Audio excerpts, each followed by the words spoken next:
Welcome back to the channel, everybody. So glad each and every one of you can make it. Today we're going to be discussing something that involves this and this and basically any old era diecast that you may have.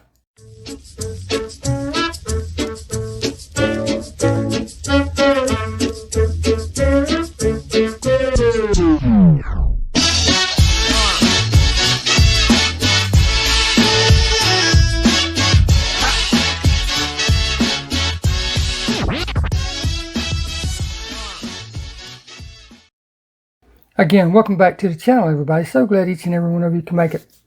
Now, these are a couple old Redline diecasts that I have picked up that I am going to restore. Very cool castings, not bad shape at all, but I am currently working on a hot heap. Let me show it to you. I stripped it down, lightly polished it, and there you go. Looks pretty cool.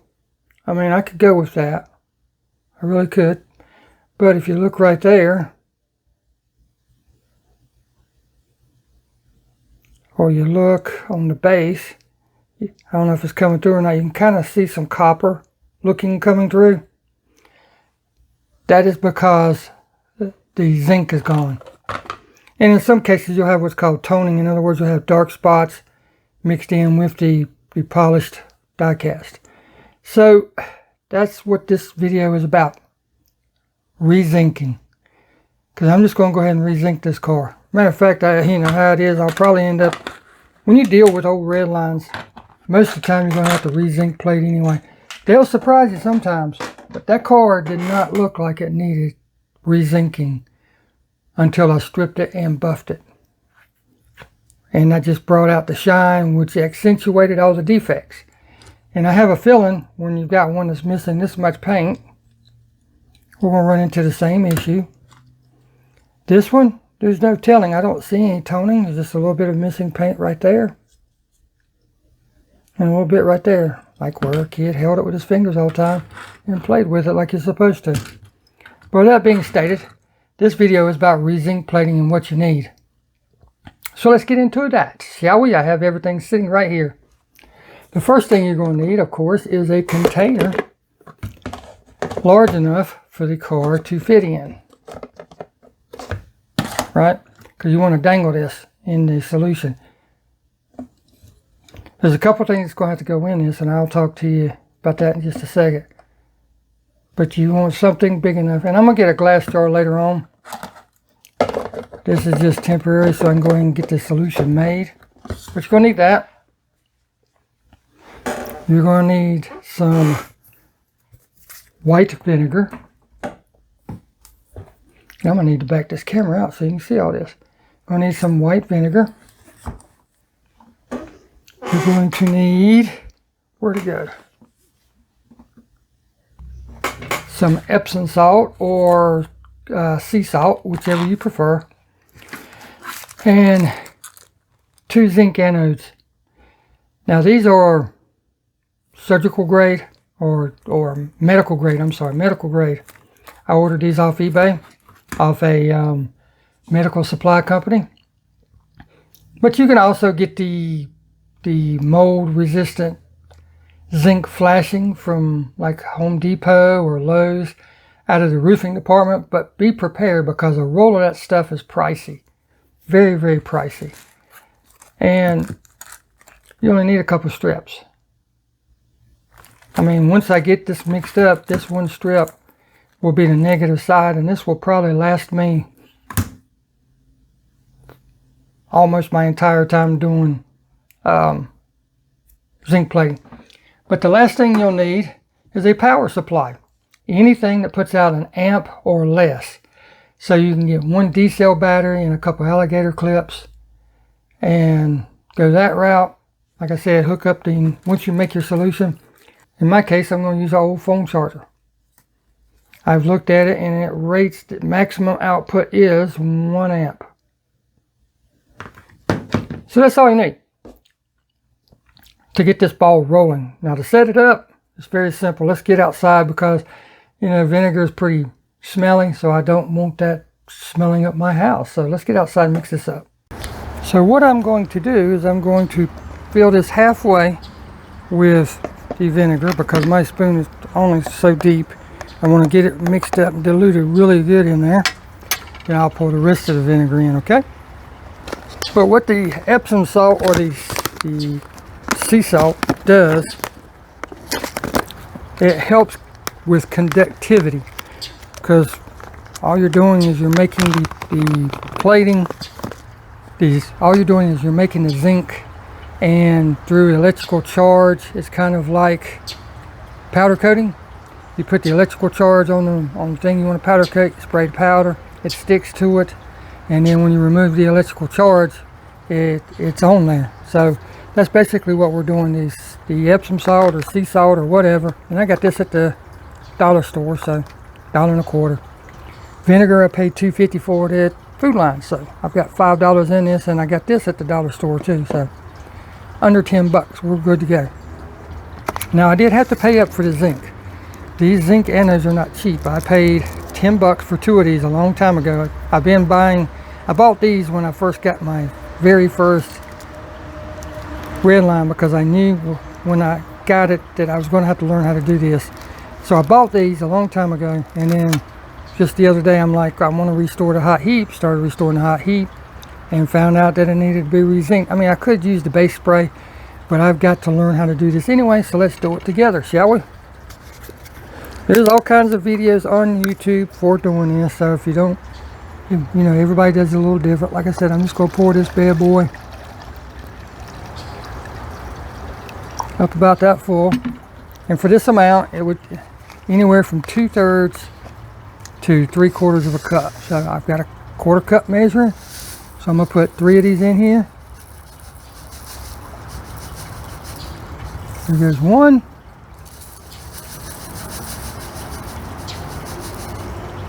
There goes 2. And there goes 3. I know, that's a lot. Ooh, this stuff smells. Now we just mix it until it is completely diluted. Then I will add the rest of the vinegar and mix it up again. But as you can imagine, you don't want any of this salt solution or any of this Epsom salt left as a solid piece, because it can stick to your car and you don't want that. Alright, so there's that. That is completely dissolved.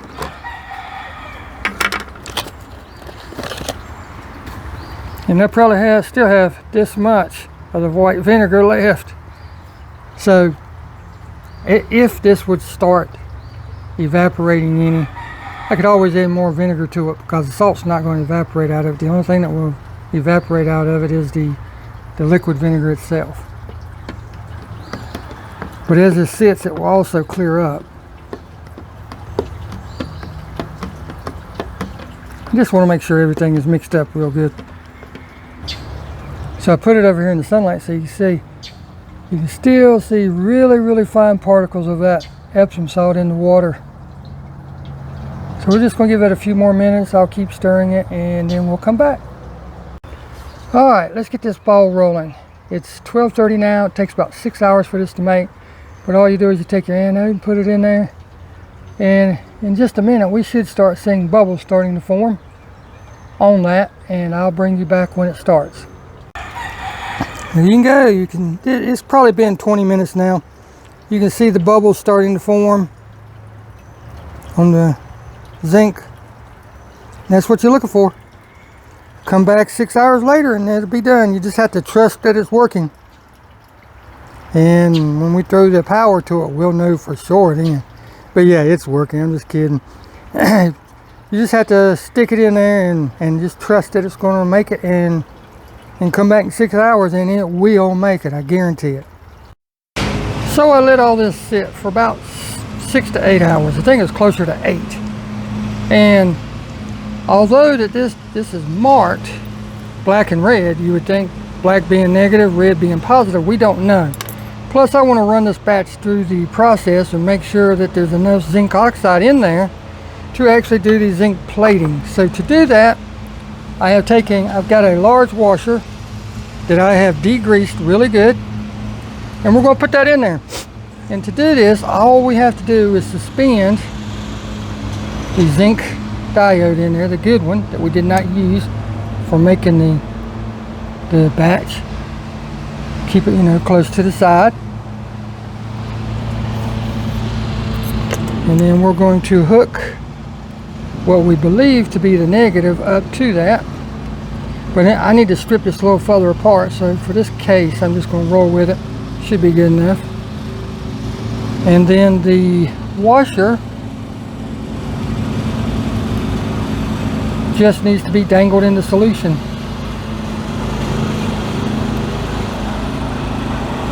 You want it as far as you can get it away from the positive electrode. So that is not going to work right there, so I need to extend that. So I will use a black jumper wire to extend it.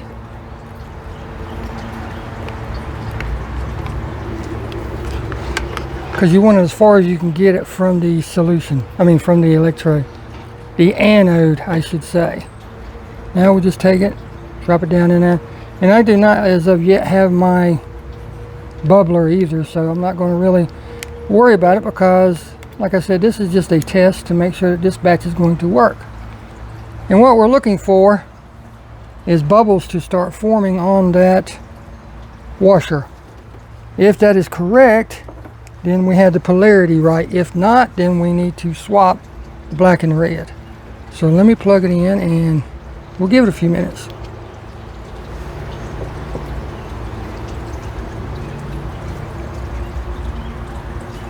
So here's what I was talking about. You can see the bubbles coming away from that washer. And if you look over here at the anode, it's actually sticking to the anode. So the polarity is crossed. So I need to swap this around. So to do that, all we're going to do is unplug it. Never want to mess with the electricity and liquid. Even though this is just 1 amp, you still don't want to do it. So I just take this out.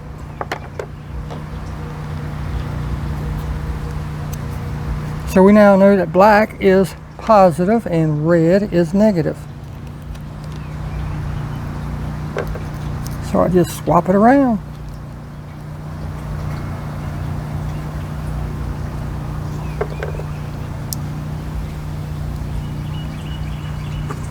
And it's really that simple. Now I'll take the black and put over here. It only takes a minute to find this stuff out. So let's see what happens now. Plug her back in, and we should see the bubbles coming off of the anode and bubbles starting to form on the washer. I don't see any new bubbles forming on the anode, so that's good. I actually see a few of them starting to release, but I see bubbles starting to form over on the washer. And that is what we are looking for. See all those bubbles starting to form? Now when you do this on an actual car, like I said, you want the bubbler. That way it keeps the bubbles from forming on the die cast, creating a pocket where there's no zinc. But we're going to let this run for about 15 minutes and go with it. If you don't want to get a bubbler, you don't have to have a bubbler. All you got to do is come in every so often and just shake it, and that'll knock all the extra bubbles loose. And then you'll want to rotate it, you know, if you're going to do it 15 minutes, 7 minutes, do it on one side and split, turn it around, because of the conductivity. The other side will not be getting plated, so you'll need to spin it around. If you wanted to get around that, you can have another diode. Let me back you out so you can see. If you wanted to get around that, you could have another diode on this side and just have a jumper wire going between the two and have the piece suspended in the middle, and then it would be zinc plating from both sides. But since there's only one anode, this is how I'm doing it for right now. I'll probably later on use both of them when I get my bubbler and actually do the car. That way I can coat it from both sides, plate it from both sides. So So I'm gonna give this about 15 minutes and we'll be back. All right, just unplugged the power. Let's pull this bad boy out and see what we have. Go ahead and unhook everything. Oh yes. Remember how that bad boy looked to start with? It looked like this over the whole thing. So there's that side and there's that side. So what I'm gonna do now is I'm gonna hit it with, because what that is just a rough coating. So now I can take it and I can hit it with the brass bristle brush, and that knocks the roughness off of it. Well, there you go. Here's what she looks like. I knocked the coarse coating off of it because it actually has like a gray buildup on it. But you can see it's nice and flat now compared to what we started with. That's what it was when we started. Now look at the rest of it. Back of it's the same way. There's a few tooling marks in there. And I could get rid of that by reapplying the zinc. But in between each coating, like I said, 15-20 minutes. In between each coating, you have to take it out, you have to clean it. And you have to clean that coating off of it, and then you have to degrease it. Because if you don't, it's just not going to work. It won't stick. You have to do that between each and every coating. I could take this inside now and hit it with the polisher, and it would polish up like a mirror finish. But you could, when you do multiple coats, you have to be careful because you're applying metal to your die cast or whatever you're doing it to. So if you do it too much, you're going to start losing your door lines and gaps and hood lines and all that stuff. So that's something you have to be aware of when you're doing it. But that's all there is to doing the zinc plating. Hope this helps. I hope this encourages you to want to do it. Like I said, you don't have to use a phone charger. I just used a phone charger because I had one handy. You can use just one single D-cell battery. A lot of people have videos up on this, and in fact, Paul over at Diecast Graveyard just did one. But some of you might not watch Paul, so by me also putting it on my channel, and I'm not stealing his idea or his content, I actually have a hot heap that I'm working on that I need to re-zinc, that I need to zinc plate so I can polish it. That's the reason for all of this. So I figured while I was doing it, I'd make a video so the people that don't watch him, that do watch me, will know how to zinc plate. So with that stated, we'll get out there and hunt. You don't hunt, you can't find, and we'll see you in the next video. Thank you all so very much for watching. Man, science is a great thing, isn't it? Look at that. Old, new.